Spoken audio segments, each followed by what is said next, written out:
안녕하세요. 충남 공주에서 그림 그린 여자 김영주입니다. 오늘은 2021년 9월 6일 월요일입니다. 삶으로 다시 떠오르기 에크하르트 톨레 유시와 옮김 연금술사 출간 읽습니다. 그노티 세아우톤 너 자신을 알라. 신의 예언을 받은 장소인 델포이의 아폴로 신전 입구 위에 새겨진 말이다. 고대 그리스 사람들은 자신에게 어떤 운명이 준비되어 있는지, 특정한 상황에서 어떻게 행동해야 하는지 알고 싶어서 예언을 들으러 신전을 방문했다. 아마도 방문자의 대부분은 신전에 들어갈 때 이 문장을 읽었겠지만 이것이 어떤 예언보다도 깊은 진리를 가리키고 있음을 깨닫지 못한 것이 아닐까. 또한 아무리 위대한 계시와 정확한 정보를 받는다 해도 너 자신을 알라라는 명령문 속에 숨겨진 진리를 발견하지 못하는 한 궁극적으로는 아무 소용없는 것으로 밝혀지고 앞으로의 불행과 자신이 창조한 고통으로부터 그들을 구원해 주지 못하리라는 것도 깨닫지 못했을 것이다. 그 문장이 암시하는 것은 이것이었다. 다른 어떤 질문을 하기 전에 먼저 너의 삶에 가장 근본적인 질문을 하지 않으면 안 된다. 나는 누구인가 하고. 무의식적인 사람들은 많은 이들은 에고에 갇혀 무의식 상태로 평생을 보내는데 곧바로 자신이 누구라고 대답할 것이다. 이름이 무엇이고 직업은 무엇이며 이러이러한 인생을 보냈고 몸은 어떻고 건강 상태는 어떠하다며 자신이 동일화되어 있는 모든 사항을 늘어놓는 것이 틀림없다. 스스로를 불멸의 영혼 또는 성스러운 영이라고 생각하는 영적으로 진화한 것처럼 보이는 사람들도 있을 것이다. 그러나 그들은 정말로 자신이 누구인지 아는가? 아니면 단지 영적으로 들리는 어떤 개념들을 마음의 내용물에 추가한 것일 뿐인가?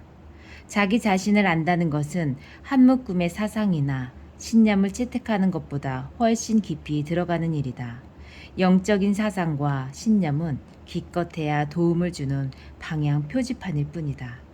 그것들은 무의식 속에 더 단단히 뿌리내린 자신이 누구라고 생각하는 핵심 개념들, 조건지어진 인간 마음의 일부인 그것들을 제거할 만한 힘을 거의 가지고 있지 않다. 자기 자신을 깊이 안다는 것은 마음속에서 떠다니는 다양한 사상들과는 아무 관계가 없다. 자기 자신을 안다는 것은 자신의 마음속에서 미아가 되는 대신 순수한 있음의 뿌리를 내리는 것이다. 자신이 생각하는 자기 자신. 자신의 누구인가에 대한 느낌은 자신에게 무엇이 필요하고 자신의 삶에서 무엇이 중요한가를 결정한다. 그리고 당신에게 중요한 것들은 당신을 흔들어 놓거나 마음을 방해하는 힘을 가지고 있다. 그러므로 무엇에 흔들리고 마음이 방해받는가를 기준으로 당신이 얼마나 깊이 자기 자신을 알고 있는가를 판단할 수가 있다. 당신에게 무엇이 중요한가는 당신이 말하거나 믿는 것과 꼭 일치하진 않는다. 그보다는 오히려 당신의 행동과 반응이 당신에게 중요하고 심각한 것을 드러내준다. 따라서 스스로에게 이런 질문을 해보면 좋다. 나를 흔들어 놓고 마음을 방해하는 것들은 어떤 것인가? 만약 작은 것에 마음이 흔들린다면 당신이 생각하는 자신은 정확하게 이것이다. 즉, 작다. 그것이 당신의 무의식적인 믿음일 것이다. 그렇다면 작은 것은 무엇인가? 궁극적으로는 모든 것들이 작은 것들이다. 모든 것들이 더덥기 때문이다. 나는 내가 불멸의 영이라는 것을 안다. 라거나 혹은 나는 이 미친 세상에는 지쳤다. 내가 원하는 것은 평화, 그것뿐이다 라고 말하는 사람도 있을 것이다. 단, 전화벨이 울리기 전까지다. 나쁜 소식이 전해진다. 주가가 대폭락했다. 거래가 취소되었다. 자동차를 도난당했다. 시어머니가 오셨다. 여행이 취소되었다. 계약이 깨졌다. 사랑하는 사람이 떠났다. 사람들이 더 많은 돈을 요구한다. 상대방은 그것이 당신의 실수라고 말한다. 갑자기 분노와 걱정이 파도처럼 밀려온다. 목소리가 날카로워진다. 난 더 이상은 받아들일 수 없어. 당신은 따지고 비난하고 공격하고 자기를 방어하고 합리화시킨다. 이 모든 것이 자동 조종 장치처럼 일어난다. 조금 전만 해도 당신이 원하는 것은 평화뿐이라고 말했지만 분명 마음의 평화 이상으로 중요한 것이 있다. 게다가 당신은 더 이상 불멸의 영혼도 아니다. 거래, 금전, 계약, 손해 또는 손해볼 위기가 더 중요하다. 누구에게 더 중요한가? 당신이 자신이라고 부르는 불멸의 영혼에게? 아니다. 나에게다. 움직이고 변화하는 것들에게서 안전과 만족을 찾으려 하고 그것이 찾아지지 않기 때문에 불안해하고 화를 내는 작은 나에게. 이로써 이제 적어도 당신이 실제로 자신이 누구라고 느끼고 있는가는 분명해졌다. 만약 평화를 정말로 원한다면 평화를 선택할 것이다.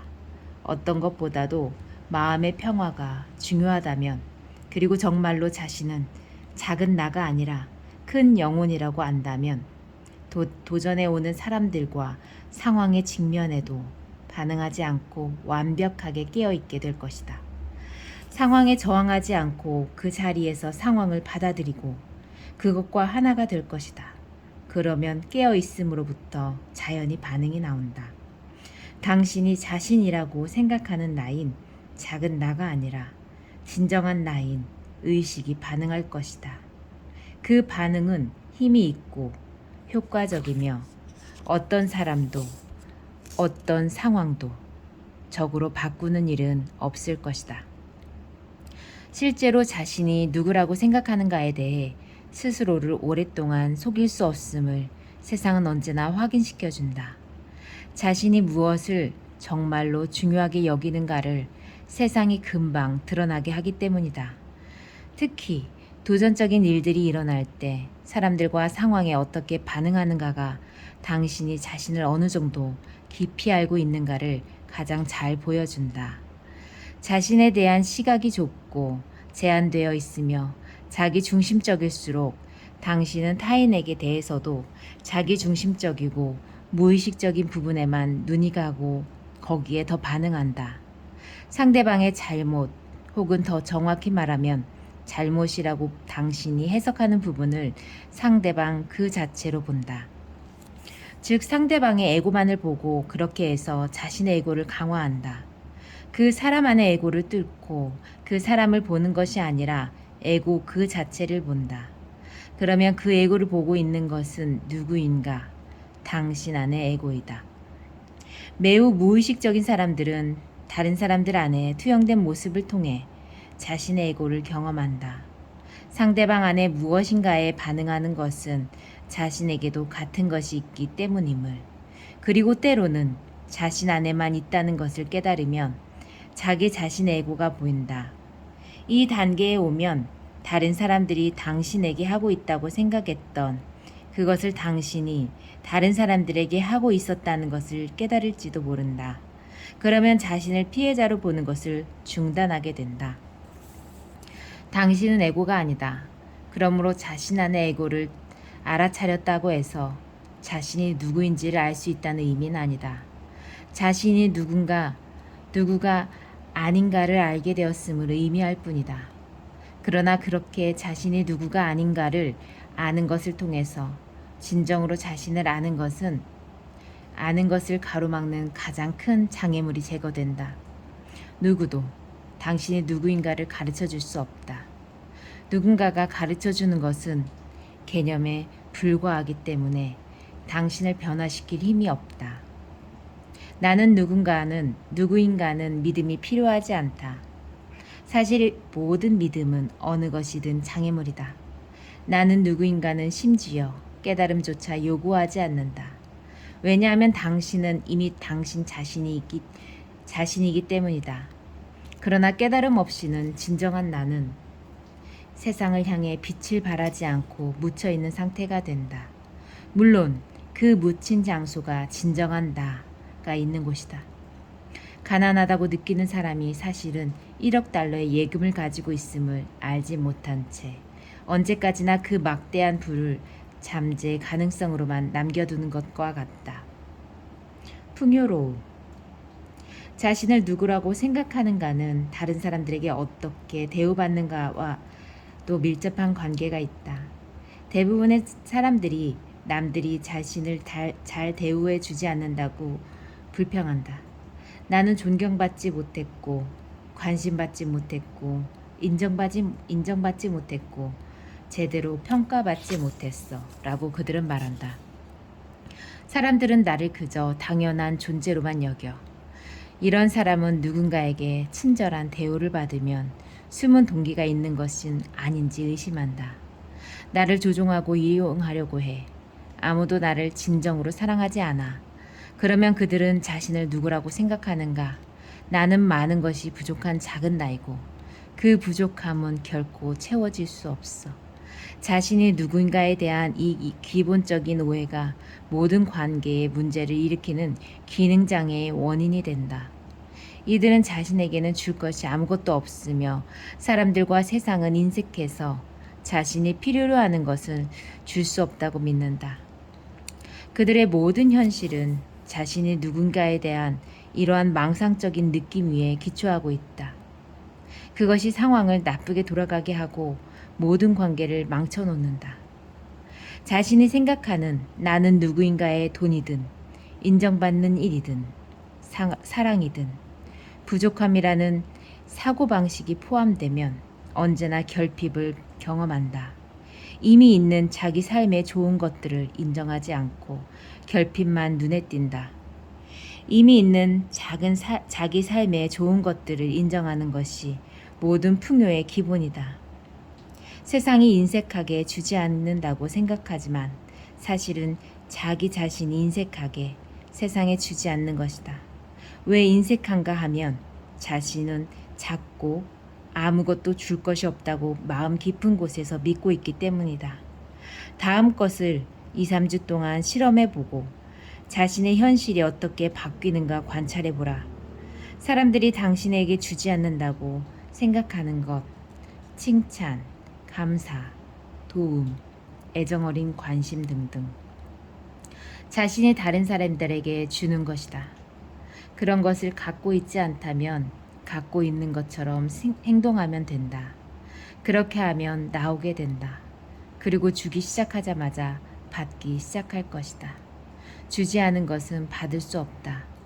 밖으로 흘러나가는 것이 안으로 흘러들어오는 것을 결정한다. 세상이 당신에게 주지 않는다고 생각하는 것은 당신이 이미 가지고 있음에도 흘러나가도록 허락하지 않는 것이다. 그뿐 아니라 자신이 그것을 가지고 있다는 것조차 알지 못한다. 그 안에는 풍요도 포함된다. 흘러나가는 것이 흘러들어오는 것을 결정하는 법칙을 예수는 강력한 말로 표현했다. 주라.